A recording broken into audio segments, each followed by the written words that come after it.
For episode 4 of Game Changers with Jay McNeil from the Calgary Stampeders Football Club, we are talking about developing yourself. In this episode, we talk about how pressure makes diamonds. Let's get after it. Welcome to Game Changers, where winning isn't just about score. It's about invaluable lessons learned along the way.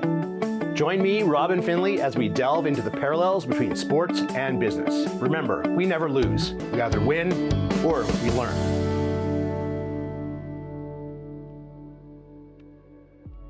We are back for another exciting episode of Game Changers. On our last episode with Jay McNeil, we spoke about developing leaders. Today, we're going to turn the tables on that a little bit and talk about developing yourself.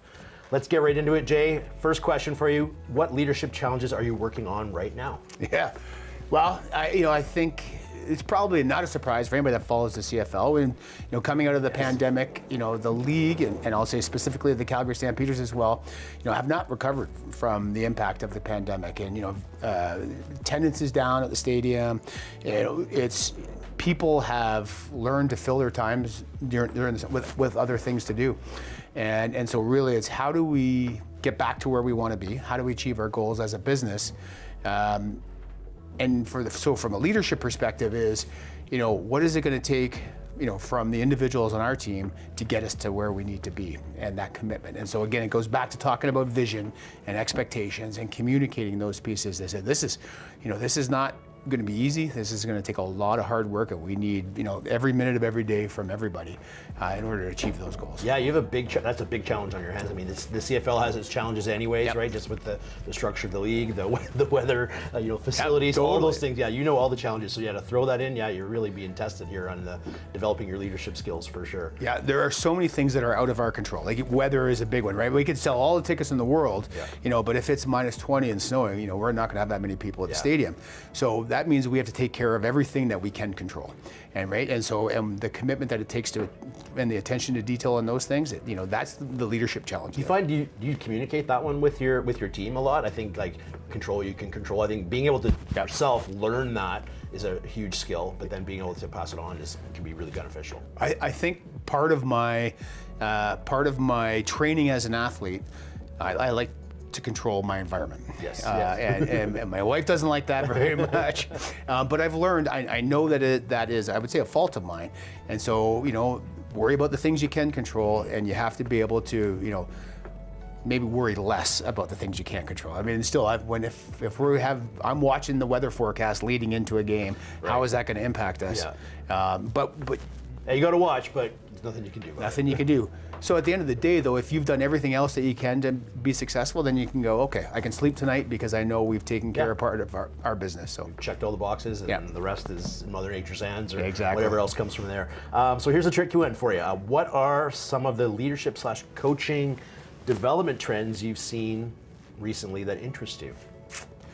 What I think is an interesting dynamic, and I'm saying this as one of the older people in our organization, is an individual's and I want to be very careful. I'm not saying one's better or one's worse, but there is different expectations from an individual on what a workday looks like.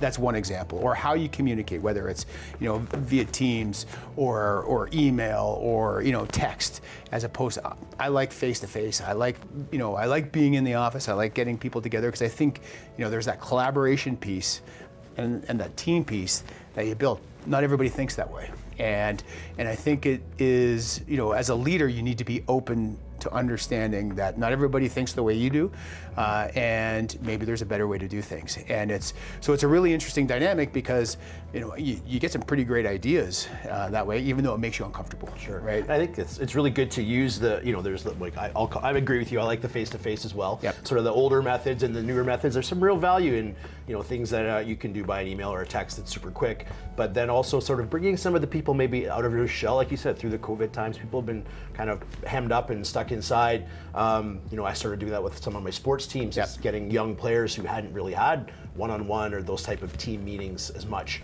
and getting them into that. And there's been you get a lot of good information. So I'm with you. I still agree that the face-to-face is super valuable, but you got to mix in the new stuff as well. When I think of some of the best things we've come up with as an organization, And it's when we've put people in a boardroom together and said, here's our problem, how do we brainstorm around it? And you get the experience of everybody at the table, younger, older, doesn't matter, and we usually come up with our best solution to that challenge. So it's pretty awesome. Yeah. Now, what about on that same sort of note? I mean, because you have a team of business people underneath you, you're also sort of developing them. I mean, is there something on the coaching side of like how do you work with them on that? Like, how do you communicate that to them? Maybe that do you have to communicate to them like why you're getting them in a room together? Yeah, no, I think you do actually, right? Like, again, it's about transparency, about them understanding, because maybe they don't feel as comfortable, face to face. Boss is dragging me out of the office again. I got to come down the hall to board meeting. I think of myself back when I was young, entering the workforce, and I was more of a, hey, just listen to your leaders, right? You don't say much. You just, listen. They've got the experience. Let them tell you. And I want to hear what the newest member of our team has to say, because they bring a totally different perspective, and we might have blinders on because we just know that. Quite often they'll come up with something and go, oh, I never thought of that. Yeah. And so, I think that's the benefit of getting people together and that collaboration.